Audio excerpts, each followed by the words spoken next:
اور بھائی اللہ نے کب کہا ہے کہ مجھے تمہاری نمازیں چاہیے؟ اللہ تو کہتا ہے تمہیں تمہارے لیے نمازیں چاہیے، اور نماز کو اتنا کیجول بنا لیا انہوں نے۔ صحیح مسلم کے اندر حدیث ہے، آپ صلی اللہ علیہ وآلہ وسلم نے فرمایا بندے کے کفر اور اسلام کے درمیان فرق ہی نماز ہے۔ جو نماز پڑھتا ہے وہ مسلمان ہے، اور جو نماز نہیں پڑھتا وہ پاکستان کے شناختی کارڈ میں مسلمان ہے، اللہ کی ڈیفینیشن میں وہ عملاً کافر ہے۔ صحیح مسلم انٹرنیشنل نمبرنگ کے مطابق 246 نمبر حدیث ہے، آپ جا کے پی ڈی ایف کھول لیں اسلام 360 میں جا کے 246 نمبر حدیث صحیح مسلم کتاب الایمان چیپٹر میں کھول کے دیکھیں کہ بندے کے کفر اور اسلام، شرک اور اسلام کے درمیان فرق ہی نماز ہے۔ آپ بے شک اپنے آپ کو مسلمان کلیم کرتے رہے، لیکن وہ شناختی کارڈ والا مسلمان ہے،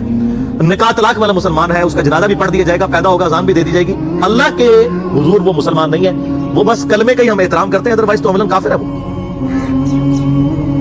اسی طریقے سے جامعہ ترمذی میں حدیث ہے،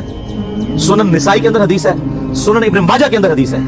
کہ آپ صلی اللہ علیہ وآلہ وسلم نے فرمایا جس نے نماز چھوڑ دی گویا اس نے کفر کیا، من ترک الصلاۃ متعمدا فقد کفر۔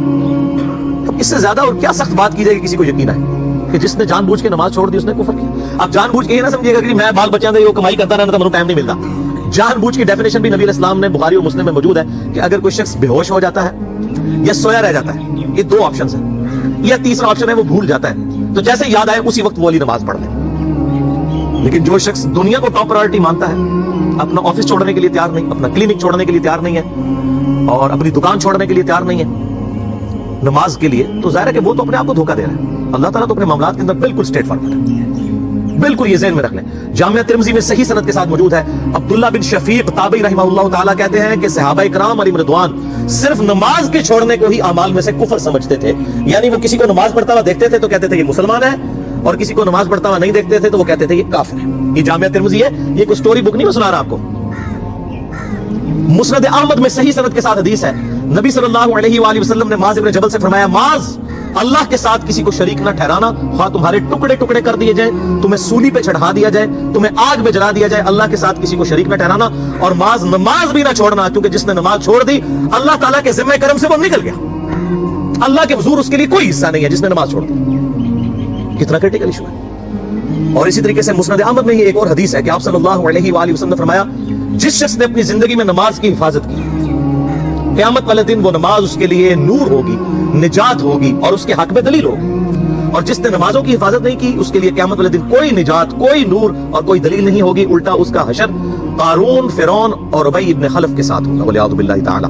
یہاں تو ہم کہہ دیتے ہیں یا اللہ جو کچھ بھی ہے تیرے محبوب کی امت سے ہے، یعنی اللہ ہم نے تو اپنی اصلاح کوئی نہیں کرنی، ہمیں اسی طریقے سے ہی قبول کر لیں، والعیاذ باللہ تعالی۔ اور کچھ ویسے علماء کا بھی اس میں بڑا برا کردار ہے کہ انہوں نے نماز کو بھی اتنا مشکل فرض بنا کے پیش کیا ہے کہ ایک عام آدمی کے لیے اور جو دنیاوی معاملات کے اندر بھی انوالو ہے، اور کسی ایسی عورت کے لیے جس کے کئی بچے ہیں، مطلب اس روٹین کے اندر اس نماز کو مینج کرنا مشکل ہو جاتا ہے۔ ہمیں تو عشاء کی صرف 17 رکعتیں بتا دی گئی ہیں، حالانکہ 24 گھنٹے کے اندر ٹوٹل نماز کی رکعتیں 17 ہیں جن کی اکاؤنٹیبلٹی ہے۔ اور میں بڑے یعنی وثوق کے ساتھ ایک ذمہ دار مبلغ کی حیثیت سے یہ بات کر رہا ہوں۔ آپ صحیح بخاری اور صحیح مسلم کھول کے دیکھ لیں، فرض نمازوں کی تعداد جو ہے وہ 5 آئی ہے، اور ان کی رکعتوں کی تعداد بھی بیان ہو گئی ہے۔ فجر کے 2 فرض، ظہر کے 4 فرض، عصر کے 4، مغرب کے 3 اور عشاء کے 4، اور سفر میں سارے 2 فرض ہیں، مغرب کے 3 ہیں۔ یہ ٹوٹل 17 رکھتے ہیں جن کی اکاؤنٹیبلٹی، باقی جنہ گڑ پاؤ گے انہا میٹھا، وہ ساری نفلی عبادت ہے۔ وہ بخاری اور مسلم دونوں میں حدیث ہے جس نے فرض کے علاوہ 12 رکعتوں میں استقامت کی، اور وہ 12 رکعتیں آپ صلی اللہ علیہ وآلہ وسلم نے پڑھ کے بھی بتائیں، اور امہات المومنین میں سے سیدہ عائشہ نے، سیدہ ام سلمہ نے، سیدہ ام حبیبہ رضی اللہ عنہن نے روایت بھی کی کہ 2 فجر سے پہلے، 4 ظہر سے پہلے، 2 ظہر کے بعد، 2 مغرب کے بعد، 2 عشاء کے بعد، یہ 12 سنت موقتہ، جس نے یہ پڑھی اسے جنت میں محل ملے گا۔ اگر کوئی نہیں پڑھتا تو گنہگاری والا معاملہ کوئی نہیں ہے۔ اسی طریقے سے اس کے علاوہ ایک اور وتر کی نماز ہے جو سنت موقتہ ہے، وہ سیدنا مولا علی رضی اللہ تعالیٰ عنہ علیہ السلام کا قول ہے کہ وتر سنت ہے، سنت ہے، سنت ہے، مگر اسے مت چھوڑو۔ ہے سنت ہے لیکن تاکیدی ہے۔ آپ صلی اللہ علیہ وآلہ وسلم نے سفر میں بھی وتر اور فجر کی 2 سنتیں پڑھی ہیں، لیکن یہ صرف افضلیت کے اعتبار سے تاکیدی ہے،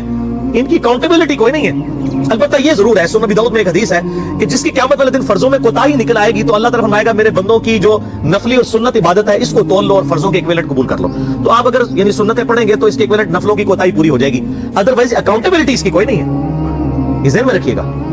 صحیح بخاری اور مسلم دونوں میں حدیث موجود ہے، ایک صحابی آئے، انہوں نے کہا یا رسول اللہ صلی اللہ علیہ وآلہ وسلم میں جنت میں جانا چاہتا ہوں، مجھے کوئی شارٹ کٹ بتا دیں۔ آپ صلی اللہ علیہ وآلہ وسلم نے فرمایا اسلام لانے کے بعد نماز، فرض نماز کو قائم رکھ، پھر فرمایا فرض زکات ادا کر، فرض روزے دے، روزے جو ہے وہ ان کو ادا کر اور روزے رکھ۔ حج اس وقت فرض نہیں ہوا تھا، وہ زندگی میں ایک بار ہے۔ تو اس نے کہا یا رسول اللہ صلی اللہ علیہ وآلہ وسلم جتنا آپ نے مجھے بتایا نا، نہ میں اس میں ایڈ کروں گا نہ اس میں سے کوئی چیز مائنس کروں گا، اور یہ کہہ کے وہ چلا گیا۔ آپ صلی اللہ علیہ وآلہ وسلم نے فرمایا اگر کسی نے کسی جنتی شخص کو دیکھنا ہے تو اس کو دیکھ لو، جو یہ کہہ کے گیا کہ میں فرض نماز سے زیادہ کوئی نماز نہیں پڑھوں گا، صرف فرض روزہ ہی رکھوں گا، فرض زکات ہی دوں گا۔ اب روزہ اور زکات میں تو ہمارے علماء کو اور عام پبلک کو بھی، جو دیندار لوگ ہیں، ان کو ہضم ہوتی ہے کہ کوئی شخص یہ نہیں کہتا کہ بھئی پیر اور جمعرات کا روزہ، صحیح مسلم میں حدیث ہے کہ آپ صلی اللہ علیہ وآلہ وسلم کے نفلی روزوں کی یہ روٹین تھی۔ کوئی آپ کو یہ نہیں کہے گا کہ جس نے جمعرات اور پیر کا روزہ نہ رکھا اس کے رمضان کے روزے ہی قبول نہیں ہوں گے، وہ کہتا ہے کیونکہ ان کو پتہ وہ نفلی ہے۔ اسی طریقے سے زکات تو صرف 2.5% ہے نا،